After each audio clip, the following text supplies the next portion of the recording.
Hi everyone, welcome back to my channel. And I recently took the IELTS examination and received a score of 8.0. So I received an overall band of 8.0. And today I'll be sharing with you guys how I self-studied for that and give you guys some tips and tricks as well as some useful resources for you guys to utilize.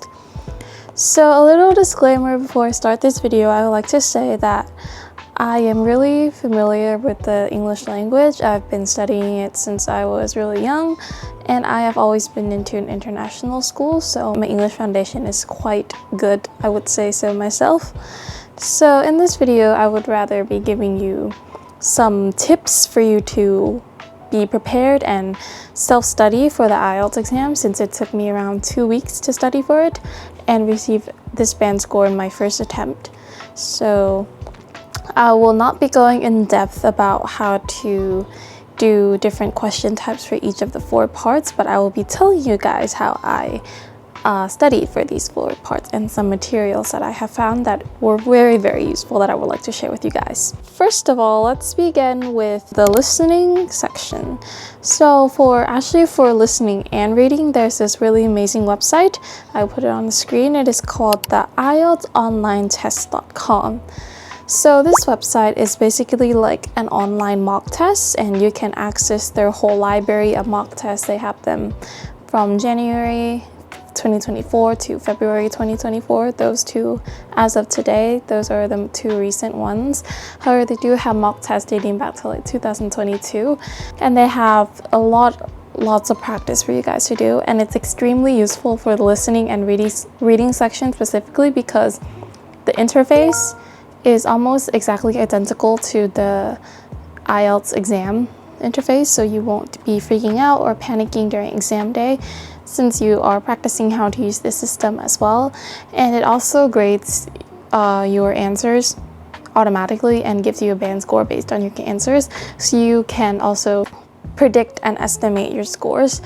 And another useful part is that they also have a timer, so you're also working under exam conditions with like 30 minutes for listening tests and 60 minutes for the reading test, which has 3 parts. So it is really important, you guys, that you time yourself when you're practicing so that you won't feel under pressure during exam days, and so that you'll be able to manage your time wisely. Especially for the reading section, I personally thought that I was already studying and practicing pretty well, but during exam day I just felt like I used up the 60 minutes until the last second, and normally I finish in like 40 minutes whenever I'm doing it at home, but then all of a sudden it took me 60 minutes to complete it. So each section should be split to 20 minutes. That's the most ideal situation, but some passages will be easier than others, so it is completely normal to like be done with your first passage really quickly but then kind of struggle, since like I've heard someone say that IELTS questions are supposed to be hard. Anyway, I'm going on a tangent. I thought we were going to talk about listening. Okay, so moving back to the listening session, there are several habits that you can incorporate in your daily routine that can help with your listening skills. So first of all, I would like to recommend you to listen to podcasts. It doesn't have to be an academic podcast. So some of my personal favorites are Anything Goes by Emma Chamberlain and A Better You by Fernanda. So these 2 are literally my holy grail, like my favorite podcasts ever. I listen to these on a daily basis, sometimes 1 episode, 2 episodes. I like to listen to them when I go out on walks or when I'm like doing something. It's a nice way for you to simmer in the English language, to learn new vocabulary. And also, if you like find a podcast that you enjoy, it's also enjoyable.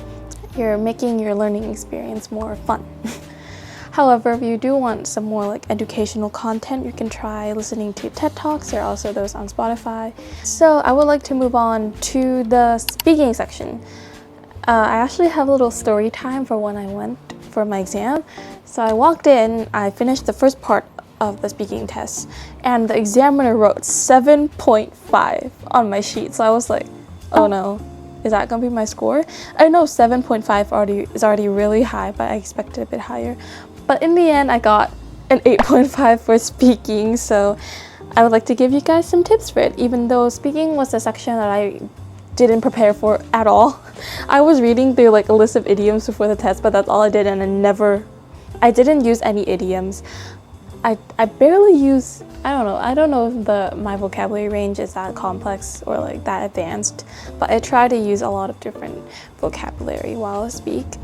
But there's a really useful free course on YouTube. It's by IELTS Advantage. I don't think I can link stuff yet, but in the description box I will have the link posted so you can copy and paste that. But it is by a man named Chris, and he is really good with his IELTS courses, and he has free speaking courses for each section of the speaking exam, which is amazing.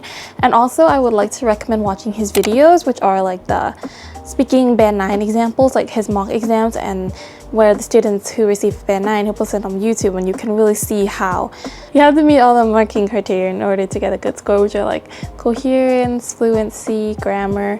But for me, I feel like speaking, you have to just go with the flow. You can't prepare any answers in advance because those doesn't really work. Just be relaxed. The examiner is gonna put on they're gonna have like a stern look on their face, and that is completely normal. It's their job. So don't be discouraged by their monotone face. They're gonna look emotionless, and that is completely normal. Just try to be happy and smiley. And next is the writing exam. I don't think I have the right to say for the writing exam because my scores weren't that good. They're not that high. But I would just say for writing, I would like to recommend you downloading the IELTS Academic Cambridge books. Those are like they range from like 1 to 18. There's like 18 books out there. And those are also good for listening and reading practices. I also use that as well. It's a really good free source. You can find like PDFs online, but at the end, like after the reading section, there's gonna be the writing prompts. So I recommend you using those prompts and just using like ChatGPT or some like AI powered websites to test your IELTS writing. However, please remember that the scores that AI gives you isn't the exact score that an examiner would give you. Since at first AI would give me like 8.5, even though it was a high score I received from an AI writing website. However, my scores were a lot lower than that. They were in like the 6.5 range. But don't be discouraged. I would say if writing isn't a lot of people's forte, it isn't mine. At first I thought it was mine, but apparently it isn't. So I just feel like you just have to try to read a lot of sample answers online to see how they structure their paragraphs. But for task 2, I would like to give you a writing structure that I learned that is amazing. So first of all, you have to rephrase the questions that they give you, and then you write a thesis statement. So if they're asking you, should science and art be related? You would rephrase that statement, and then you would be like, science and art should be related because, and then give them 2 reasons. So then you would have 2 body paragraphs to explain. One is for the first reason and the other is for the second reason. For each of the body paragraphs, you start with a topic sentence, and then you have to find an example or an explanation to support your argument. And then as a 4th paragraph, you just end it with a clear conclusion stating your opinion, or if it's like, do you disagree or agree, make sure that you clearly state your side to the argument. Yeah, so that's all I have to say. And for task 1, I would just say to practice. I feel like writing is just all about practicing and finding a writing structure that vibes with you. But it's not like a certain writing structure won't work for every single question type, so make sure you come prepared and that you're not like, oh, I must use this structure. You have to wait and see for your prompt first. Okay, so that is basically my tips and tricks.